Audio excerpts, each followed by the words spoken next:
A physician studies a royal jawline in private and says nothing, because every portrait in the palace already says it for him. This is the House of Habsburg. For 600 years, they ruled a quarter of Europe not by conquest, but by marriage cousin to cousin, house to house, until the bloodline stopped branching and started folding in on itself. The dynasty's own motto ordered it: let others wage war, you marry instead. By the end, you'll understand exactly what that decision cost. The most powerful man in the family, a man with no private life at all. Level 1. The peasant. The bailiff marks the ledger before you see what's left of your own harvest. He doesn't look up. He never looks up. That's not rudeness, it's routine. You owe 3 days a week to your lord's fields, not your fields, his. That's the law, a labor tax called robot, and it comes before your own crop ever touches the ground. Whatever grows after that belongs to you mostly. Up to a fifth of it doesn't. The Lord takes that too, and calls it rent for land. Your family has worked for 3 generations. You don't ask why. Asking changes nothing. It never has. In 1774, the peasants 2 valleys over stopped asking and started burning. Not out of anger, out of hunger. The harvest had failed twice. Their lords hadn't lowered the dues once. Word reached Vienna the way it always does late, and only when the noise gets loud enough. A year later, a new law arrived from the Empress herself, restricting how far a lord could push his peasants before it broke something. It didn't free you. It just moved the ceiling a little higher. The ledger still gets marked. The bailiff still doesn't look up. And somewhere above you in a palace you will never see, in a language you don't speak, someone is deciding exactly how much of your life belongs to you and how much doesn't. That number was never yours to negotiate. It still isn't. The law that finally slowed your lord's greed came only after your neighbors starved loudly enough to be heard in Vienna. Level 2. The Guild Artisan. You inspect your own finished work, and the price on it was never yours to set. The guild decided that months ago, long before you cut the first piece of leather or fired the first batch of glass. You live in the city now. No more fields, no more robot. That part of your life is over, and it does feel like progress, at first. You have a workshop, you have a trade. Your hands make something real, something you can hold up and call yours. Except the guild controls the price. And the guild controls how many apprentices you're allowed to train. And the guild controls whether your work is even permitted to be sold this season, based on rules written by men who have never touched your tools. Freedom, in this empire, always came with an asterisk written by someone above you.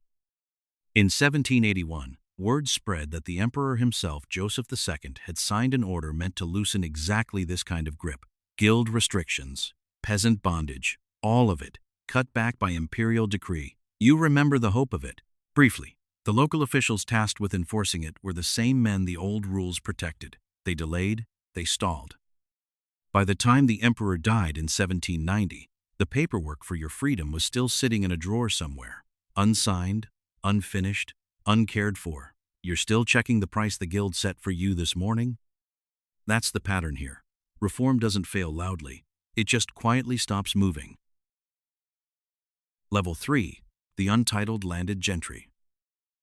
You review your estate's harvest, yours to keep, never yours to decide policy over. The numbers are good this year. They usually are. That's the strange comfort of this rank. The ledger finally works in your favor. No robot.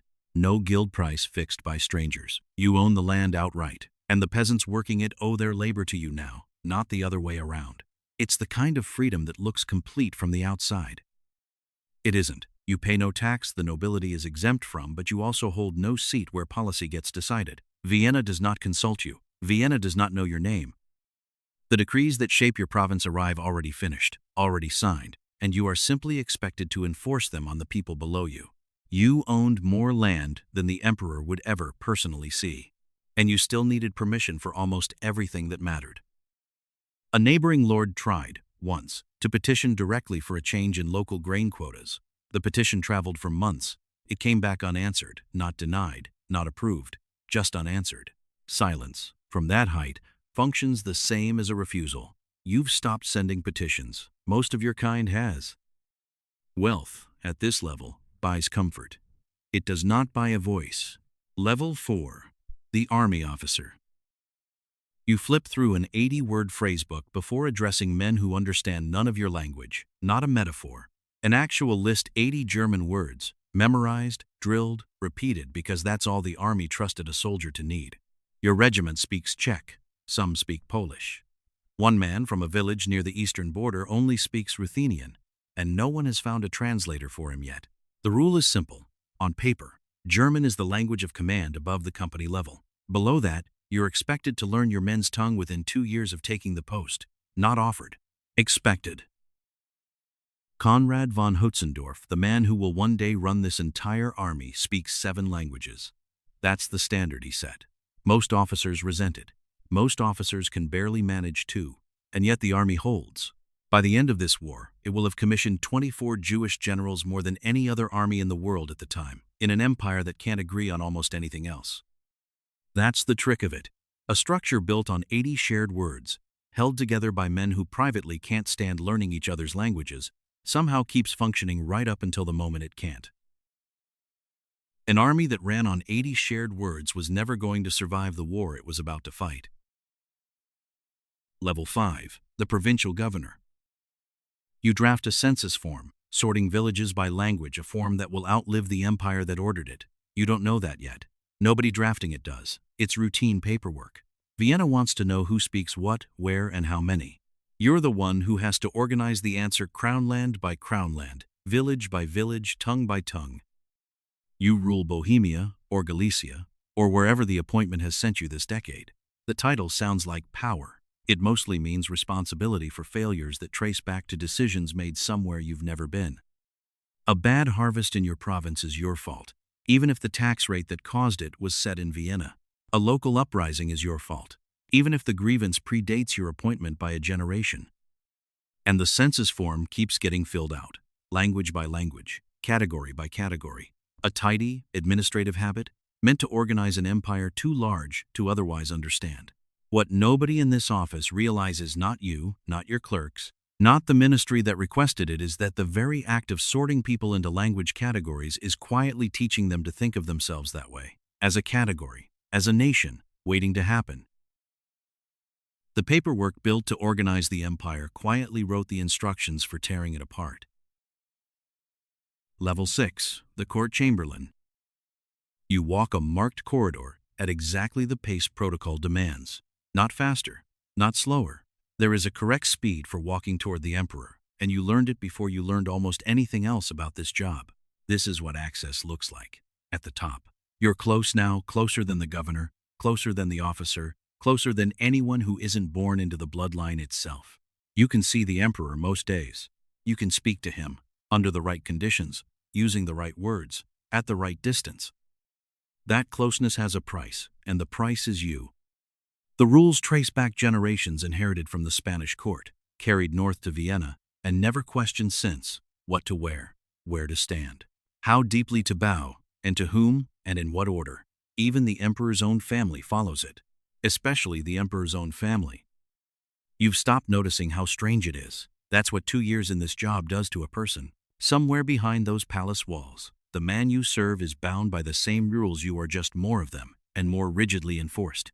You don't know that yet, not fully. You only know your own corridor, your own pace, your own careful distance from something you're not permitted to touch. Access to the emperor was the reward. Losing yourself to reach him was the price. Level 7. The Archduchess. You are corrected mid-step for reaching to embrace your own cousin. Protocol forbids it. You didn't know that. Nobody told you, because nobody thought you'd need to be told you were born into this family, and this family does not touch in public. The dynasty has a motto for people like you: let others wage war. You, happy Austria, marry. For 600 years, it worked territory acquired not through conquest, but through carefully arranged weddings, contracts signed by houses that had never met the bride or groom in person. You are the contract now.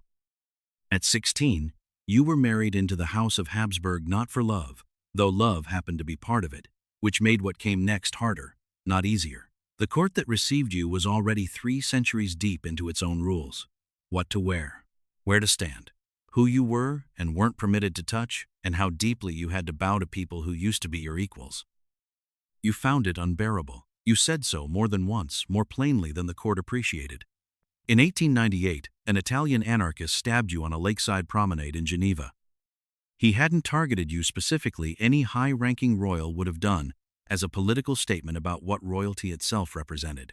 You were 60. You died within the hour. The motto called it happiness. You called it something else entirely, and paid for saying so with your life. Level 8, the Chancellor.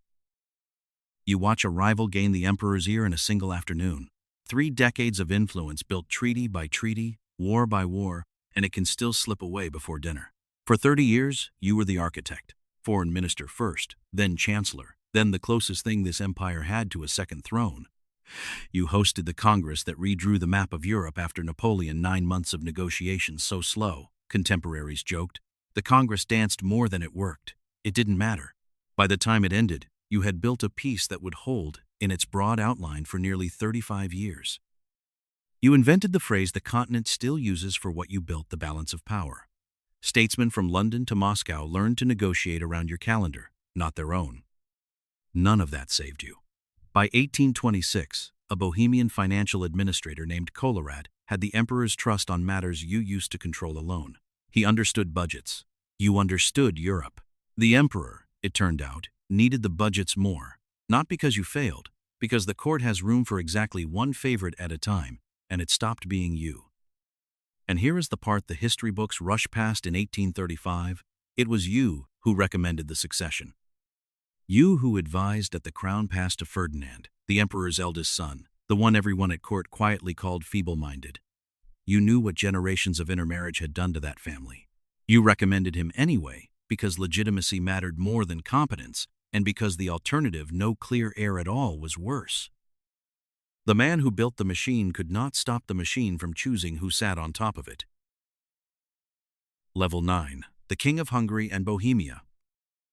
A coronation crown is placed on your head, a head that answers, ultimately, to Vienna. The ceremony is real. The crown is ancient, older than the dynasty wearing it. The sovereignty underneath it is not what it looks like. Every schoolbook calls you a king. Every treaty calls you something quieter, subordinate, secondary, a crown worn inside a larger crown.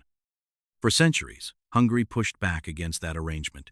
Diets convened, nobles petitioned, delegations traveled to Vienna, were received politely, and sent home with nothing that changed the underlying math. Generation after generation, the same complaint. The same postponement. It took until 1867 for the pressure to finally force Vienna's hand. A compromise, not a victory, split the empire into 2 capitals answering to one throne. Budapest got its own parliament, its own prime minister, laws written in its own language, for the first time in longer than anyone alive could remember. You get all of that now. A say in your own affairs your grandfather never had. You still don't get the one thing the title implies you should already have. Not because the compromise failed, because it was never designed to grant it, only to make the absence of it easier to live with. You wore a crown every school book called sovereign, and every treaty called subordinate. Level 10, the Emperor.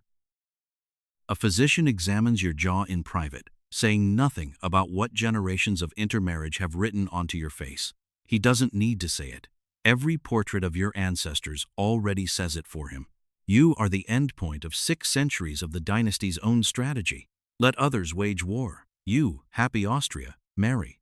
It worked territory acquired through contracts instead of conflict, generation after generation, house marrying house, cousin marrying cousin, until the family tree stopped branching and started folding back on itself. It had already gone wrong once before, generations ago. Charles II of Spain, the most inbred Habsburg on record, is believed to have carried 2 separate genetic disorders at the same time. He could barely chew his own food. He left no heir. In 1700, the entire Spanish branch of this family simply ended, because the strategy that built it also made it, eventually, unable to reproduce itself. In 2019, long after this empire is gone too, scientists will study 66 royal portraits and put a number on what that folding cost. Roughly 22% of the severity of that jawline, the one every physician in this room already recognizes, traced directly back to how closely related your parents were. You didn't choose that. No one at this level chooses anything, not really. The court's own ceremonial law makes that literal. You have no private life. None. You sleep under the eye of the court. You eat under it. You pray under it. When you die and the court has already planned exactly how that will be staged, you will do that under its eye too. The peasant who owed 3 days a week to a lord he never met at least got to close his own door at night. You have never once closed yours. The motto told the family to marry instead of fight. Science, 3 centuries later, would explain exactly what that decision cost them. Level 1 never knew Level 10 existed a name in a language he didn't speak, behind walls he'd never see. Level 10 knew Level 1 existed only as a number in a ledger, generations old, never personally read. What bound them was never the crown, and never the blood. It was the same machine, wearing 2 different uniforms, a hoe in one hand, a scepter in the other, and neither hand ever fully its own. Neither of you was free. One of you just had better tailoring. The cycle continues.